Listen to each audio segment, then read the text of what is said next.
So far, we've been looking at the state of nature as the starting point for a lot of our discussion in class about political philosophy. And I want to keep going with that. We're going to focus on the philosophies of Hobbes, Locke, and Rousseau in this video. I'm going to try to keep it brief as usual, but we're going to go into a few details that we may not have covered in class and that follow up on things that may have been said in an earlier video. The question of human nature is not one that gets discussed a lot in contemporary political philosophy. People tend to put that question to one side and focus on other issues. However, in the ancient period, the medieval and the modern periods, the question of human nature was actually quite central to the discussion. As you probably recall, Aristotle specified that humans were political animals. This was a claim about human nature. Remember that for Aristotle now, the question of justifying the state also isn't going to arise. The state simply exists by nature. It's just justified as it is.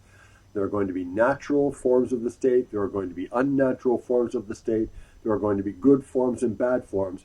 But there's never going to be a question of whether or not the state needs to be justified. So that's something worth remembering as we go forward. Whereas for Hobbes, for Locke, and for Rousseau, the question of whether or not the state is justified is a key question. It's not something that we just put to one side. It's something that's crucial. And if we cannot justify the state, then perhaps the state shouldn't exist at all. So there's a real issue here. And so we need to talk about what kinds of things justify the state. And that's what we're going to be looking at in future videos and in future classes when we meet. What I want to do today is I want to talk about one of the ways in which the state gets to be justified, which is by talking about something they like to call the state of nature.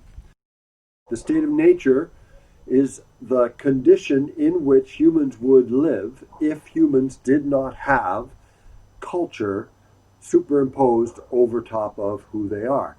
This is actually something that it's worth noticing. What we're talking about here is a superposition of culture over nature. In other words, we're distinguishing between culture and nature.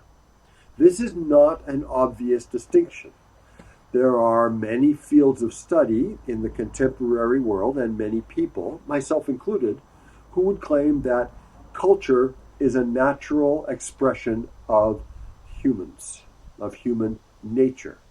So to distinguish between human nature and human culture, or between nature and culture itself, is a bit artificial. But that distinction is actually being made by these philosophers, especially the three we're going to discuss. And so we're going to have to look at that right now. So, what is human nature for Thomas Hobbes? Hobbes, remember, is someone who is a materialist. He rejects the existence of the soul.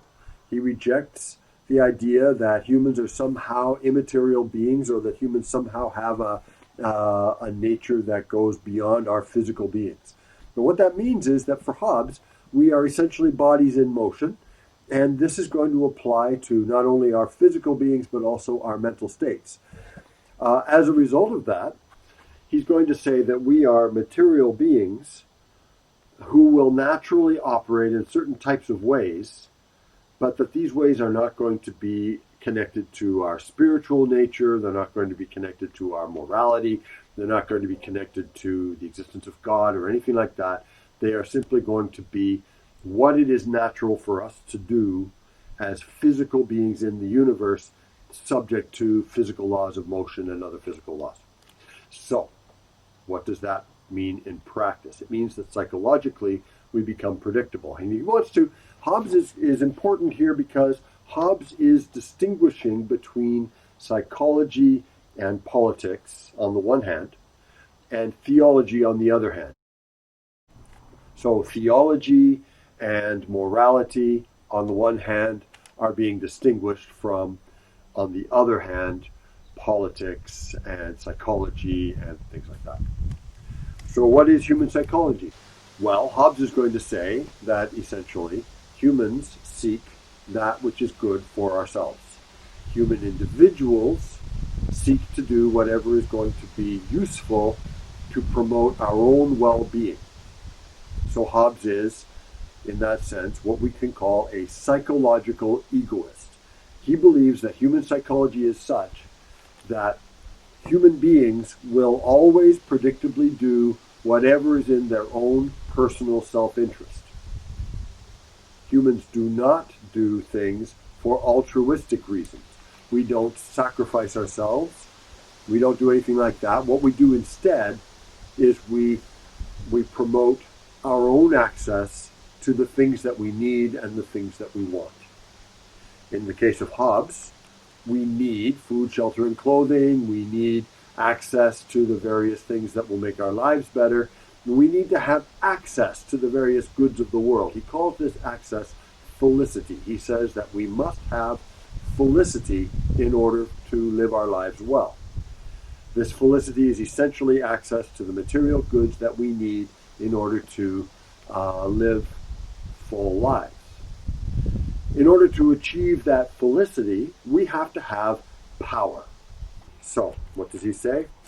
He says that we are engaged in a relentless search for power or advantage, seeking the ability to obtain what we want or need, in other words, felicity, and that we always can predictably be seen to be doing just this, seeking our own advantage. So the relentless search for power in the context of scarcity creates competition. Now to this, we need to add one more thing, and that is that Hobbes is very clear that we are all basically equal. It's important to note, when he says we're basically equal, he does not mean that we are morally equal. He doesn't mean we should treat each other as equals. He doesn't mean anything of the sort. What Hobbes means when he says that we are basically equal is that we have the same basic physical and intellectual capacities as everyone else.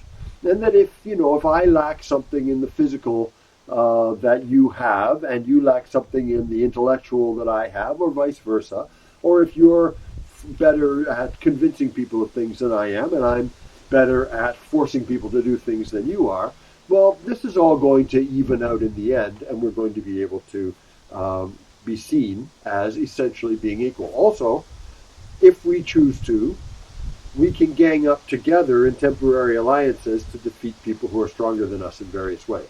Ultimately, though, what he's saying is we are all basically factually equal.